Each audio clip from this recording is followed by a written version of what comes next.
एक छोटी सी नौकरी का तलबगार हूं। दोस्तों, अगर आप या आपका कोई सगा संबंधी, दोस्त या रिश्तेदार गवर्नमेंट जॉब तलाश रहा है तो ये वीडियो एक बार जरूर देख लें। हम आपके सामने कुछ ऐसे तथ्य रखने जा रहे हैं जिससे आपके करियर के प्रति सरकार की उदासीनता साफ झलक जाएगी।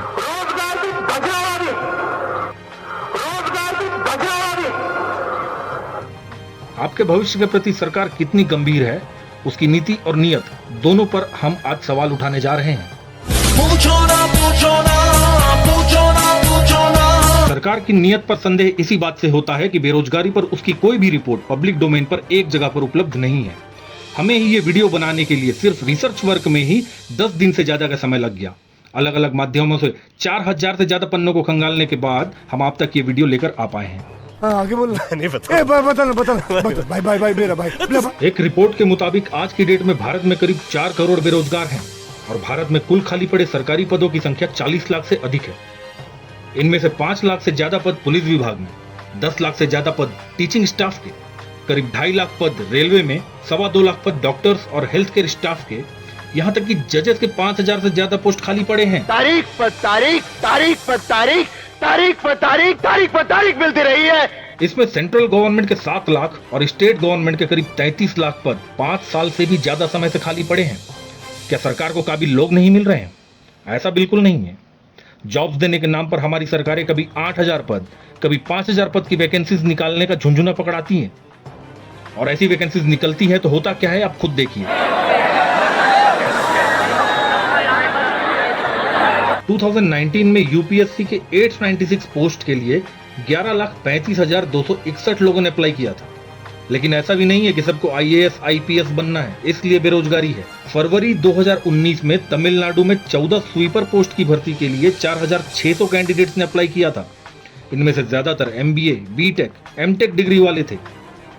क्या बोला तूने? अगस्त 2018 में पियून के 62 पोस्ट के लिए उत्तर प्रदेश में 92,000 लोगों ने अप्लाई किया था। इनमें 3,700 पीएचडी होल्डर्स, 28,000 पोस्ट ग्रेजुएट्स और 50,000 ग्रेजुएट्स ने अप्लाई किया था, जबकि इस पोस्ट के लिए एलिजिबिलिटी क्राइटेरिया 5वीं पास थी। क्या मतलब? रुको जरा, सब्र करो। राजस्थान में अप्रैल 2019 में चतुर्थ वर्ग के 18 पोस्ट के लिए 12,453 लोगों ने अप्लाई किया था, जिसमें लॉयर्स, सीएज और एमबीए ने अप्लाई किया था। और पता है, इस 18 लोगों में से एक जॉब स्थानीय एमएलए के बेटे को मिला था।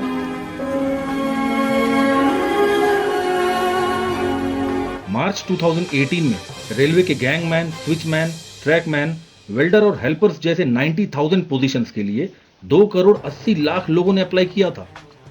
ये नंबर्स तो नेपाल और श्रीलंका जैसे देशों की आबादी के बराबर है। श्रीलंका से तो ज्यादा भी है।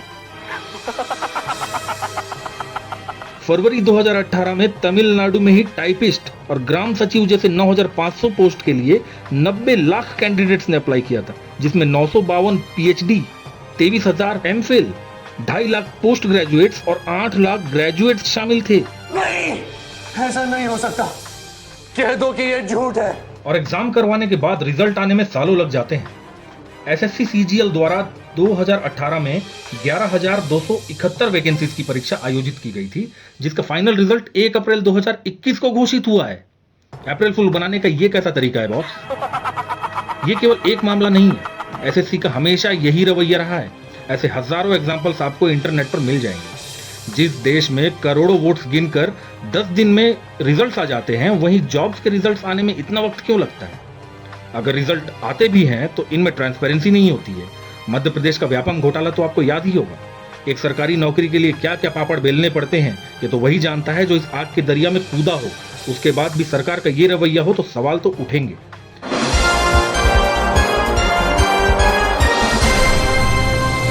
जब सेंटर में 7 लाख और स्टेट्स में 30 लाख से ज्यादा पोस्ट खाली पड़े हैं तो सरकार कुछ करती क्यों नहीं है? क्या सरकार सरकारी नौकरियां खत्म करना चाहती है? हमारे देश में पहले ही सरकारी पदों की संख्या जरूरत से बहुत कम है। अमेरिका से यदि कंपेयर किया जाए तो वहां प्रति लाख आबादी पर 668 सरकारी पद हैं, जबकि भारत में केवल 139 पद। यह रिपोर्ट 7th पे कमीशन के रिपोर्ट के अनुसार बता रहा हूं। नॉर्वे, स्वीडन और फ्रांस की तो बात ही छोड़ दीजिए, इनसे कंपेयर करना बनता ही नहीं। इस रिपोर्ट में एक और चौंकाने वाली बात यह है कि department of personal and training ने मई 2001 में यह सिफारिश की थी कि हर साल 2% नौकरियां कम की जा सकेंगी, जिसे 5 वर्षों में 10% तक नौकरियां कम हो जाएंगी। इस सिफारिश को मई 2001 से मार्च 2009 तक लागू भी किया गया था। तो ऐसा बिल्कुल हो सकता है कि ऐसी सिफारिश फिर से की गई हो जिस पर अमल किया जा रहा हो, लेकिन ऐसी सिफारिश की जरूरत ही क्यों पड़ी? इसका सीधा और साफ जवाब तो सरकार ही दे सकती है, लेकिन हमारी एनालिसिस के हिसाब से हम जिस कंक्लूजन पर पहुंचे हैं वो ये है कि सरकार द्वारा पगार का पैसा बचाकर सब्सिडी के तौर पर बांटा जा रहा है। इसे ऐसे समझा जा सकता है कि एक परिवार को एक नौकरी के पीछे साल का 3 लाख देने से अच्छा ये है कि 100 परिवार को 3-3 हजार की मदद सब्सिडी के रूप में दे दी जाए, ताकि 100 परिवार से वोट मिले। जहां एक परिवार से 4 वोट मिलते हैं, वहीं 100 परिवार से 400 वोट मिल सकते हैं। तो भैया आ रहा है ना कुछ समझ, कि और बताऊं? जोर जोर से बोल के लोगों को स्कीमें बता दे। चलो एक और व्यू देखते हैं। पिछले कुछ सालों में सेंट्रल और स्टेट गवर्नमेंट दोनों में कॉन्ट्रैक्ट जॉब्स का एक खास ट्रेंड देखा गया है, और ये ट्रेंड लगातार बढ़ता ही जा रहा है। गवर्नमेंट इसके पीछे करप्शन और इनएफिशिएंसी को वजह बताती है, जो बहुत हद तक सही भी है, पर इसके पीछे एक और खास कारण ये भी है कि कॉन्ट्रैक्ट या संविदा में जॉब करने वाले के लिए कोई भी अलाउंस, बोनस, फ्यूचर सिक्योरिटी का प्रावधान नहीं होता। इस वजह से सरकार के काफी पैसे बच जाते हैं। तो आखिर किया क्या जाए? सबसे पहले यदि अनएम्प्लॉयमेंट पर लगाम कसना है तो सरकार को किसी भी स्थिति में हर साल पब्लिक और प्राइवेट सेक्टर्स में 80 लाख नौकरियां तैयार करनी पड़ेगी। जान दे देंगे इसके लिए, जान दे देंगे इसके लिए। तब जाकर आने वाले 5 से 7 सालों में स्थिति में कुछ सुधार होगा। अगर ऐसा करना मुश्किल है तो कम से कम खाली पड़े सरकारी पदों पर तो नियुक्ति की ही जा सकती है। भर्ती की प्रक्रिया को तेज, आसान और ट्रांसपेरेंट किया जाए। शिक्षा की गुणवत्ता में सुधार करना भी बहुत जरूरी है। सरकार को पहले ही मालूम होता है कि आने वाले कितने वर्षों में कितने लोग नौकरी के काबिल हो जाएंगे। उसे यह भी पता होता है कि उनके कितने कर्मचारी कितने तारीख को रिटायर होने वाले। तो इस सिस्टम को ऑटोमेट क्यों नहीं किया जा सकता?